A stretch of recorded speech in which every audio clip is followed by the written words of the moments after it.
Hi there.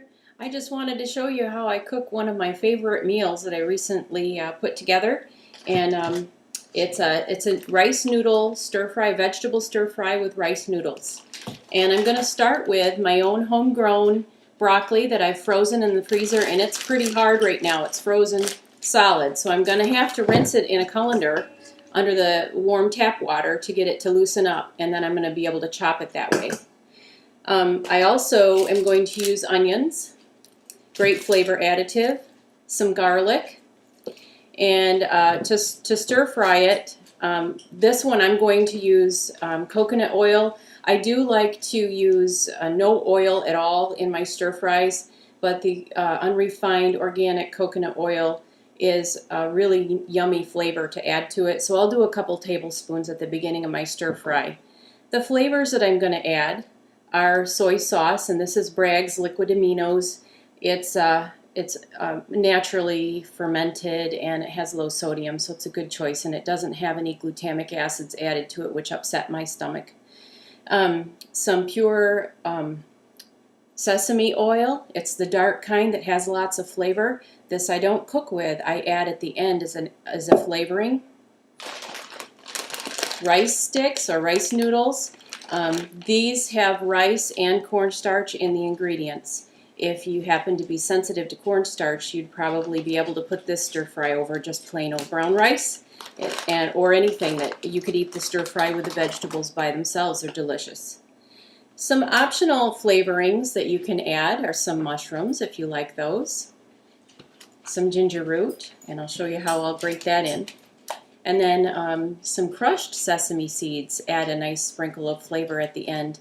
And these are available in Asian grocery or possibly a health food store. So I'll be right back. We'll get some chopping. Here I am in my little corner getting ready to cook. I'm in a hurry because I'm getting ready to go to work, so I have to make a quick meal, and this is one of the fastest. The first thing that needs to be done is my boiling hot water is going to go over top of the rice stick noodles. And I'm going to set this aside and let it just sit in the hot water while I'm busy stir frying. And it can cook itself. They'll soften up and they'll be just right when I'm done stir frying. So I've flattened them out in the water so everything is submerged, and I'm going to set them aside. The next thing is to start working on chopping up my vegetables. I have my broccoli all thawed out, and I'm going to do that while the onions and the garlic are cooking. So the first thing I want to do is peel the onion, and I always use sweet onions. I never buy an onion that if it doesn't say sweet on the sign or in the bag. Sweet onions just are much more appealing to me, and they're a great source of vitamin C. So I try to get a lot of onion in my diet, as well as the excellent flavor. And then when you stir fry them and let them caramelize a bit by frying long enough to turn a little dark tan color, then you've brought the sugar out in the onion, and so it adds a lot of wonderful flavor. So I'm going to use 2 onions. And while I get ready to chop that, I'm going to set my wok over on a hot burner and let that get nice and warm so that I can put my onions and my garlic in there. And I just chop them up so that they're kind of bite-sized. And see, I've cut it in half. And then I'm going to cut it in half again, or slice off the ends so that I have kind of a long piece of onion, and it cooks up quickly if you cut smaller pieces. Onion needs to go in the wok first because that's going to take the longest to cook. You don't want to cook the broccoli as long as the onion, because then you have dead food. And before I put that in the wok, I want to chop my garlic up. Garlic, you just pull off a clove from the head of the garlic, and you want to crush it with a flat side of the knife, and that will allow you to get the peeling off of it really quickly. No need for any fancy dancy tools in the kitchen. a knife, a cutting board, and a spoon work great. So I'm just going to give these a rough chop. And then I do enjoy this tool here. It's cheap. It was a giveaway from some company. And there I can scoop up my garlic and throw it in the pan. Listen to that. It's nice and hot. Get my onions in there. And I'm going to stir it a bit here to get it, keep it from sticking. You have to turn it down a little. All right. And then the seasonings that I'm going to add are a little bit of ginger root, and I'm going to use my grater to get some of that. I'm not going to peel it. It's just fine. Put the peels in there. And I don't know how much I'm adding. Maybe a tablespoon or two. Wonderful Chinese Asian flavor. And that is optional if you don't like ginger root. But it is a really healthful food for you. It's a great cancer fighter. And then liquid aminos, the soy sauce. And that's going to help the onions cook down and caramelize and add that sweet and salty flavor. Make a great Asian dish. And then I have my mushrooms. I'm going to chop those up coarsely, but thin enough so that they can fry up. That is going to be the next thing I add. But I'm going to wait a bit for these onions to finish cooking so that they're ready for the addition of the vegetables that don't need a lot of time. And then I'm going to chop the broccoli up into smaller pieces. They were just kind of cut into spears when I froze them. And I'm going to continue chopping these for a bit while the onions are cooking. But the order that I'm going to add this will be then once these once these onions are caramelized, I'm going to add the mushrooms and stir them in. I'll give them probably a minute. And then I'm going to add the broccoli, and that's going to take the temperature down a lot. So I'm going to make sure my wok is turned up on high again so it can recover the temperature. And I'll stir that around until the broccoli is fully incorporated and heated up really good. Not overcooked, just heated good for the dish. So I'll be back in a second.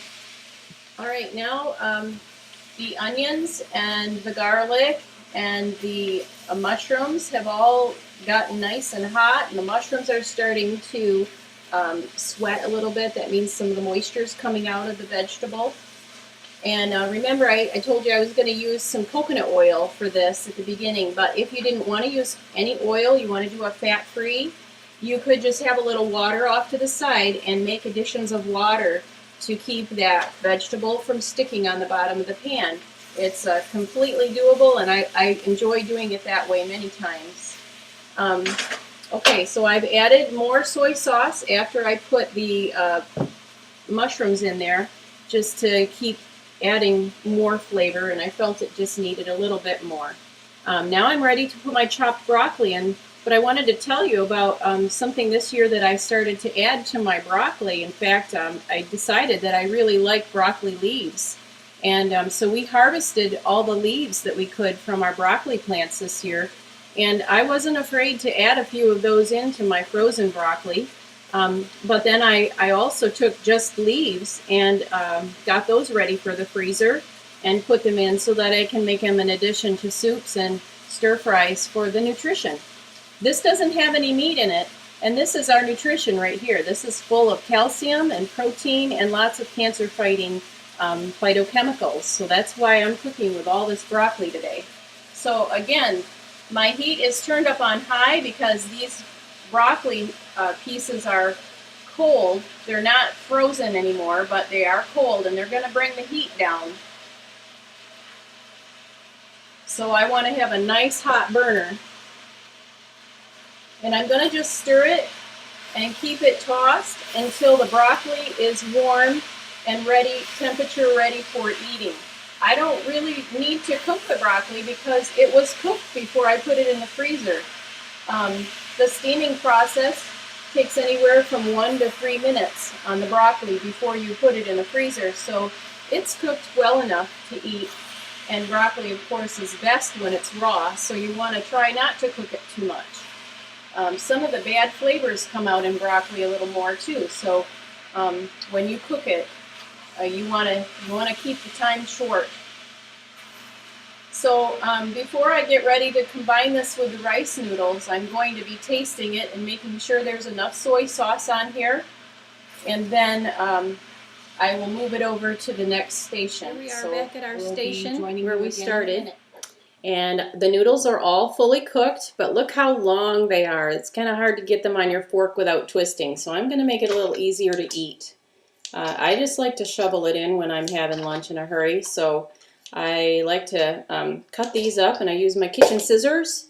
The noodles have already been drained, and I'm cutting them back into the big bowl that I started cooking them in, because this will be a great size bowl to toss all the vegetables with the noodles and get it ready for the table. So get these all cut up.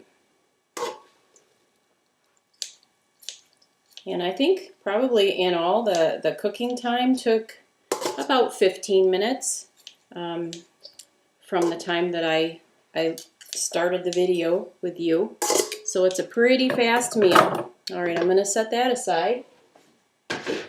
And the vegetables are all ready to go into the noodles now. Fully cooked, nice and hot and steamy. And I'm just going to dump it all in. All the juices that were in the bottom of the pan go in, and they make excellent flavor. And then I'm going to use a big spoon and toss it. See that lovely stuff? It looks good. It takes a little bit of, the noodles like to stick to themselves, not like a gummy stick, but they just like to cling together. So you have to kind of work the noodles through and get them apart from each other so the vegetables can incorporate through the whole dish. And I'm a sloppy cook, so I make sure that I have a surface that I can clean up easily underneath me. Okay, and then if I want at the table, I can add some more liquid aminos, but I don't add them at this point because it does have some sodium in it, and I don't want to oversalt anybody that is trying to keep that down. But now is the time to add the sesame oil. You don't need to cook it. In fact, I think it's probably not good to cook it. It's I don't think it's a refined oil. And oh, look, it's a new bottle. So we get that opened up. All right. And I'm just going to drizzle. It looks like a lot, but again, this is a big dish, so probably a couple of tablespoons went onto it. And wow, does that smell good. Wonderful Asian flavors going on in here. And I'm going to just pour this into my flat pan so that you can see what it looks like.